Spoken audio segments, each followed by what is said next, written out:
Problem solving, problem solving. Today, that's what Dan's going to talk about. Hey, problem solving. It's really sad, and I think that this is one of the main reasons why I got into education to begin with.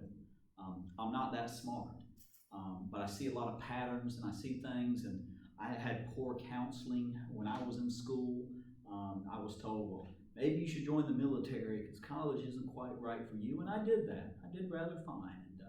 But now, to me, mathematics education, whew, man, it's rough out there.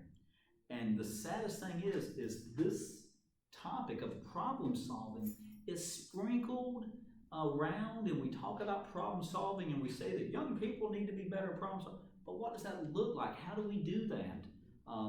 It's a tough question, and it's really deep. And I think this is one of the most important lessons in all of education, period, is how to solve a problem and what it means to that certain person.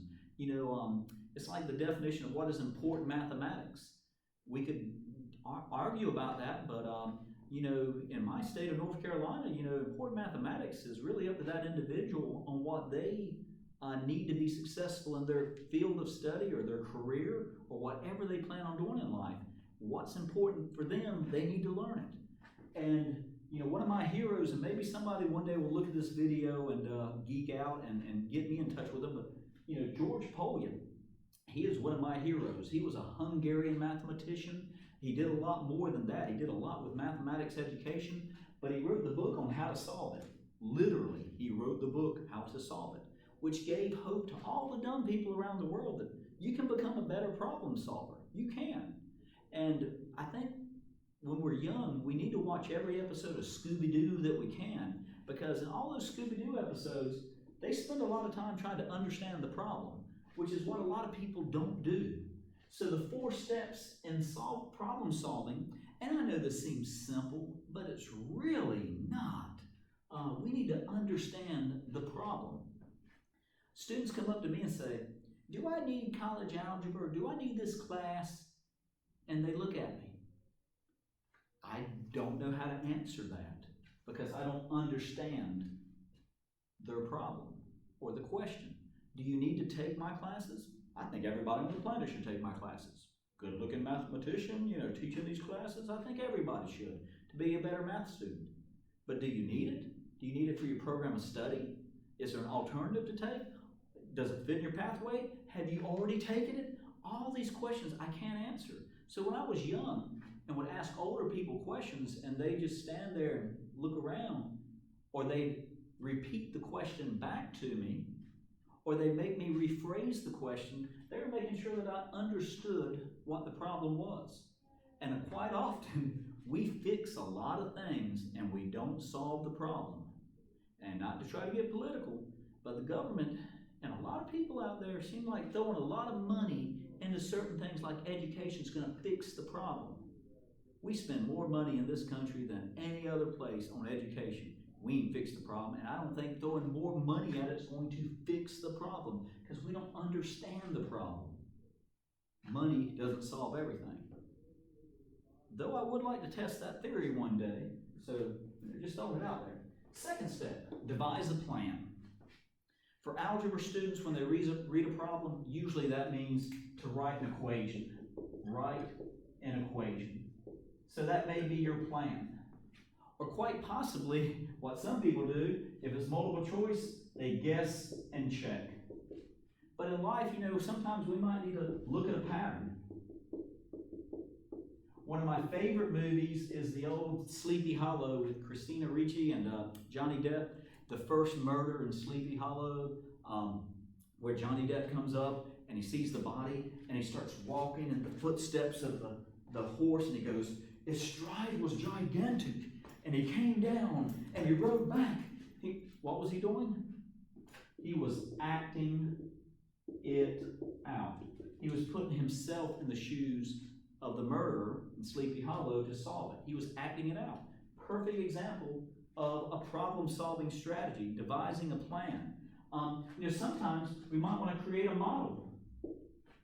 I think that before we spend lots of money building things, we should spend a little bit of money making sure it works out on paper, then creating a smaller model before we get all crazy and so forth. Ooh, sometimes we work backwards. The military loves doing that, backwards. So what they will do is, hey, you're going to attack this compound at 6 o'clock, at sunrise. Then we need to make sure we're in position at 4 a.m. We need to make sure that, we move out at 3 a.m. We need to make sure that we draw out weapons and do inspections at 2 a.m. We want to make, you're working backwards to decide what time you need to put all this into place and so forth. Holy cow, there's just so many more that we could keep coming up with. I don't know, look for a pattern, guess and check. I'm sitting here one that sometimes work an easier problem. If I can spell, work an easier problem. Sometimes a more complex problem, we're still using the same type of techniques that we use to solve a simpler problem. Next, we want to carry out the plan. And the plan doesn't necessarily, sometimes, we want to write an equation, but we want to also look at a plan. Yeah, it might be so, and sometimes we have to go back and try a different strategy. But ultimately, when we're done, we need to look back. We need to look back. For business or industry, they're always looking back, obviously. They're looking back to see how they can make things better, how we can cut costs and maybe do things cheaper, make things more sustainable. We might, want to see, well, obviously you're in a business, you kind of need to make a profit. The more profit you make, the more you can expand and eventually take over the world. But for algebra students, looking back sometimes is just as simple as once you get that answer, you have solved for X, plug it back into the original equation and see if it makes sense. If you're working a problem and they're asking for the distance that something travels and you come up with a negative number, you know that you've done something wrong and we might need to go back.